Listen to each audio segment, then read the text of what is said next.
Bom, na aula anterior nós começamos a estudar um pouquinho de transformações gasosas e começamos pela transformação isobárica.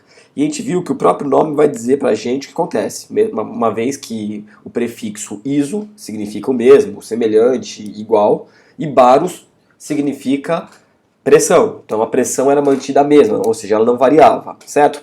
A aula de hoje, o que a gente vai estar vendo? Nós vamos estudar transformação isovolumétrica, ou seja, quem vai ser mantido constante é o volume. E qual é a ideia por trás disso tudo? O que nós vimos já na equação geral dos gases perfeitos, que nós temos as variáveis pressão, volume, temperatura, certo? E se eu mantiver a mesma quantidade de matéria, né, em termos de mol, somente essas três grandezas podem variar, certo? Então a ideia é mais ou menos daqui. Imagina que eu tenho um recipiente, tá? Estou tentando fazer um desenho aqui tridimensional, e dentro desse recipiente eu tenho uma certa quantidade de um gás perfeito, um gás ideal aqui pra gente, ok? E aí a ideia vai ser o seguinte: esse recipiente ele é indeformável. O que eu quero dizer com isso? Por maior que seja a pressão que está lá dentro, que o gás está exercendo sobre as paredes desse recipiente, ele não vai se deformar, ou seja, ele não vai aumentar, né, o volume, também não vai diminuir. Então nós vamos ter uma transformação desse tipo, isovolumétrica, onde o volume não muda, certo? Então vamos parar para pensar numa situação. Imagina que ele está numa temperatura inicial aqui e, obviamente, cada uma desses átomos aqui, representados com esses pontinhos, eles possuem uma certa velocidade, ok? Uma certa energia cinética. Então eles têm massa, eles têm velocidade, eles têm uma energia cinética associada a eles, certo? O que vai acontecer? Imagina então que eu chego aqui, ó, e começo a aquecer. Eu aqueço esse gás. Quando eu aqueço o gás, o que vai acontecer? Se o recipiente ele pode se deformar, esse gás vai tentar se expandir, né? Porque a energia cinética de cada um dos átomos que compõem isso daí vai aumentar. E aí ele vai fazer uma pressão maior com a outra parede, fazendo com que o quê? Esse recipiente se expanda. Só que nessa situação o recipiente não vai se expandir. Ele é indeformável. Então o que acontece? Cada partícula que está lá dentro vai aumentar a sua energia cinética, vai aumentar a sua velocidade e vai fazer uma, entre aspas, força maior, vai empurrar com mais força esse recipiente para fora. Ou seja, se eu aumentar a temperatura, o que nós podemos prever? Cada partícula aumenta a sua velocidade, então vai aumentar a pressão. Existe uma força maior tentando fazer com que isso se expanda. Não vai expandir, então a pressão interna vai aumentar. Esse é o conceito por trás da aula de hoje. Então a gente pode escrever isso de forma matemática. Nós já tínhamos visto na aula anterior a seguinte relação. Nós tínhamos visto que a relação entre pressão, volume e temperatura, ela é constante, certo? Então aqui a gente fez assim, até fizemos assim na aula passada, pressão 1, volume 1, temperatura 1, se isso é mantido constante, o que acontece aqui? Numa transformação eu vou ter uma pressão 2, um volume 2 e uma temperatura 2, ou seja, antes e depois, tá? Quando nós tínhamos na aula passada uma transformação isobárica, nós anulamos, né, as pressões porque elas eram exatamente a mesma. Na aula de hoje nós estamos falando que o volume, né, o recipiente é indeformável, portanto o volume é o mesmo. Então o volume 1 vai ser igual ao volume 2. Como consequência disso, nossa equação vai ficar assim, ó, pressão 1 sobre temperatura 1 é igual a pressão 2 sobre temperatura 2. Lembrando que pressão é dada em atm, ok?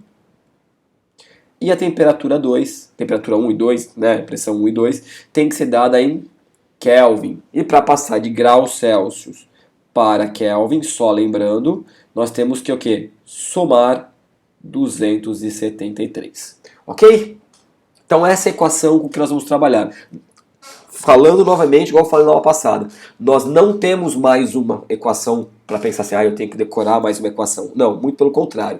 Eu só tenho que saber que isovolumétrico significa o mesmo volume e eu só tenho uma única equação. E aí então eu vou anular, mesmo porque o volume não vai ser dado, certo? Ele não vai ser fornecido, uma vez que ele não vai estar variando. Ele é indiferente para a gente nessa situação. Ok? Tudo bem? Então vamos fazer o seguinte, eu vou trazer dois exemplos aqui, um deles com gráfico, para a gente olhar como que isso funciona, tá? Então vamos lá para esse primeiro exemplo aqui. E a ideia é o seguinte, ó, Um gás perfeito sofre uma transformação isovolumétrica, então ele está falando aqui pra gente que o volume vai ser mantido constante, vou sublinhar aqui, ok? Vou até mudar a cor da caneta pra gente destacar melhor aqui, ó. Isovolumétrica, volume constante. E sua pressão aumenta de 2 atm para 6 atm. Ó, pressão inicial, pressão 1, portanto, era de 2 atm e aumentou para uma pressão final, pressão 2, de 6 atm. Ok? Sabendo que a temperatura inicial do gás era de 100 Kelvin, então a temperatura inicial era de 100 Kelvin, já foi dado em Kelvin, ficou bem facinho pra gente aqui. Deixa eu só... 100 Kelvin, determine sua temperatura final. Bom, duas maneiras de fazer, gosto de frisar isso, tá? Primeira coisa, se a gente sabe que quando a pressão aumenta, a temperatura aumenta, e vice-versa, quando a temperatura aumenta, a pressão aumenta, isso aumenta de maneira proporcional. Você viu que na equação não tem ninguém elevado ao quadrado, a terceira, o expoente é 1 para todo mundo, certo? Quando nós olhamos aqui, ó, o que acontece?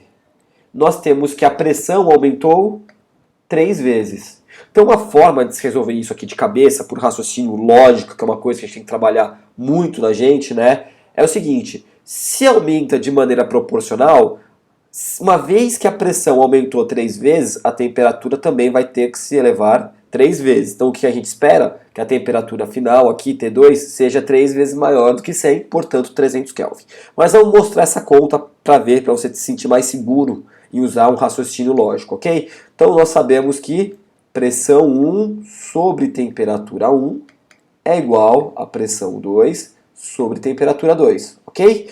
E a nossa ideia é calcular T2. O valor de P1, 2 atm, dividido pela temperatura 1, que é de 100 Kelvin, é igual a P2, que são 6 atm, dividido por T2, certo? Fazendo essa continha aqui, né, o que a gente vai ter? T2 é igual, o 100 passa multiplicando, vai ficar 6 vezes 100, tudo isso dividido pelo 2, que vai passar dividindo, correto? T2, portanto, vai ser, ó, vou fazer passo a passo aqui, 6 vezes 100, vão ser 600, dividido por 2, e da mesma forma como nós tínhamos feito lá, pensado, logicamente, 600 por 2, se tudo der certo, a nossa vida vai dar 300 Kelvin, ok? Então, duas maneiras de se pensar, uma por raciocínio lógico, e a outra justificando o seu raciocínio lógico, ok? Super simples resolver isso, né? Sem problema nenhum. Bom, vamos para o segundo exemplo, então, para não ficar enrolando muita coisa aqui, ó.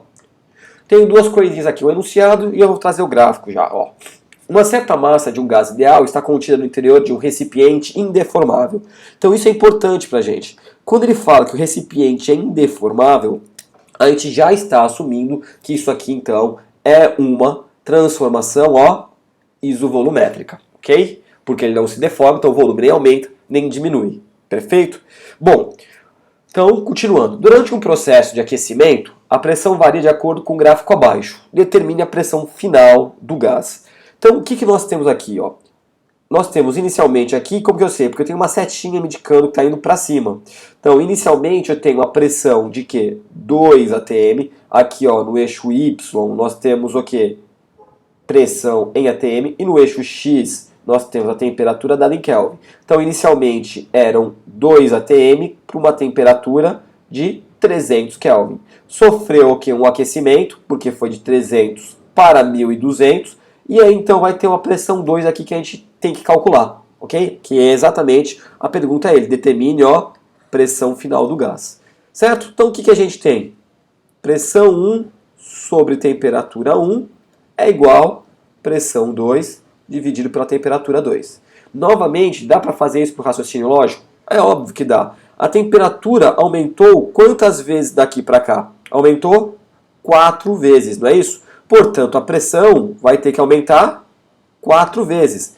4 vezes 2 tem que dar 8 atms aqui pra gente, ok? Então, vamos em busca disso daqui só para confirmar o nosso raciocínio lógico. Vamos lá, pressão inicial, pressão 1, 2 atm, dividido por 300 Kelvin, é igual à pressão 2 que nós desejamos calcular, dividido, vou botar aqui, essa é a nossa pergunta, dividido pela temperatura 2, que são 1200 Kelvin. Logo, essa continha aqui vai ficar simples assim, ó, P2 vai ser igual 2 vezes 1200, passo para cá multiplicando, ok? tudo isso dividido por 300.